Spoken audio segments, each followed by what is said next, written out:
Hey guys, welcome back. This is Matt Miller, and today we're going to take a look at Donald Trump schooling this CNN reporter, Caitlin Collins, when she tries to paint him into a corner and force him to take sides in the Russia-Ukraine conflict.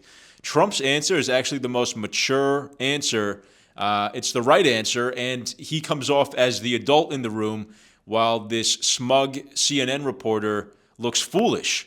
And it looks like she's actually a warmonger, which we know that's what CNN does. They're a tool of the uniparty and the military-industrial complex, and they're the basically the mouthpiece of the people who are trying to fuel as much war and hate and division in this country and abroad. Take a look at what Trump does here to turn the tables. But before we jump in, I'm going to ask you to please leave a like on the video and subscribe to the channel. Ring the notification bell so you get updated when we post new content.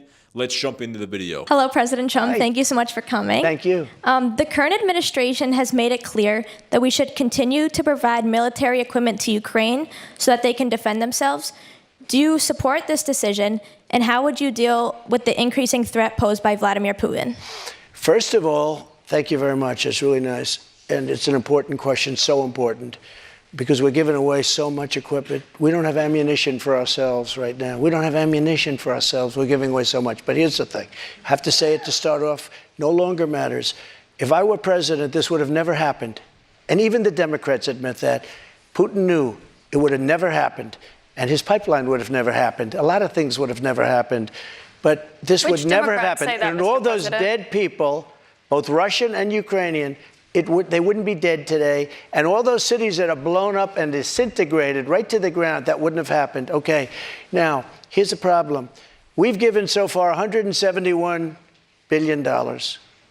They've given, meaning European Union, which is approximately the same size altogether as our economy. They've given about 20. So we're at 170, let's say, and they're at 20.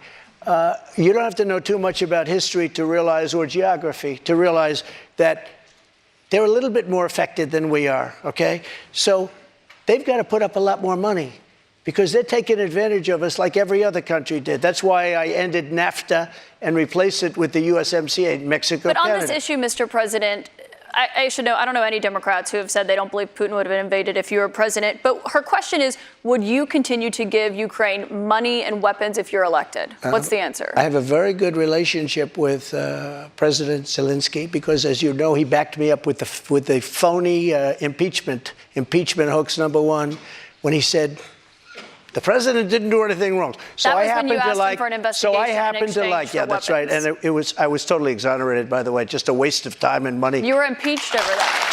You were impeached over that. But let's stay on topic here, Mr. President, because the question is, would you give Ukraine weapons I was and impeached funding? by a crazy woman named Nancy Pelosi. But the question here is, would you give Ukraine weapons and funding if you were elected? I would sit down. Let me just put it a nicer way. If I'm president, I will have that war settled in one day, 24 hours. How would you settle that war in one day? Because I'll meet with Putin, I'll meet with Zelensky.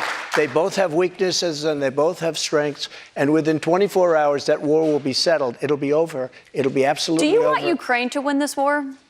I don't think in terms of winning and losing. I think in terms of getting it settled so we stop killing all these people and breaking down this country.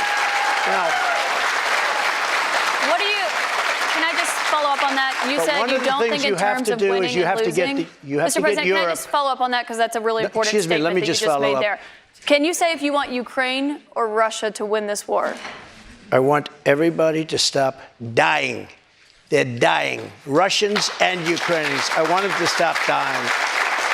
And I'll have that done. I'll have that done in 24 hours. I'll have it done. You need the power of the presidency to do it. But you won't say that you want Ukraine to win. You know what I'll say? I'll say this. I want Europe to put up more money because they're in for 20 billion. We're in for 170, and they should be. And they should equalize. They have plenty of money. They should equalize. So of course that is the right answer. How does Caitlin Collins not see that? You know, it's funny that CNN and all of these mainstream media pundits, they play the same game. They try to act like they are the sophisticated ones and they have all the answers. And you can see the way that she's condescendingly talking down to Trump with no respect. Like he's a child and she's the adult in the room. But actually, she's the one buying into this very petty, low-level, shameful violence between Russia and Ukraine, right? This is a war that should not be happening right now. It's very nuanced, it's very gray.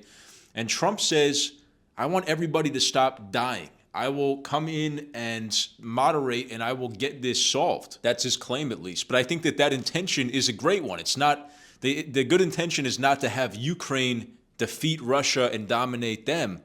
That's just buying into one side of what is not our war. I think I fully agree with Trump. This war should not even be happening, and we need to reach a peaceful solution as quickly as possible. So, and that may involve Ukraine making concessions and Russia making concessions, as often happens in negotiations. But anyway, this is just one of those things that I think immediately when this happened, when he said that and responded to her question, she realized she made a huge mistake.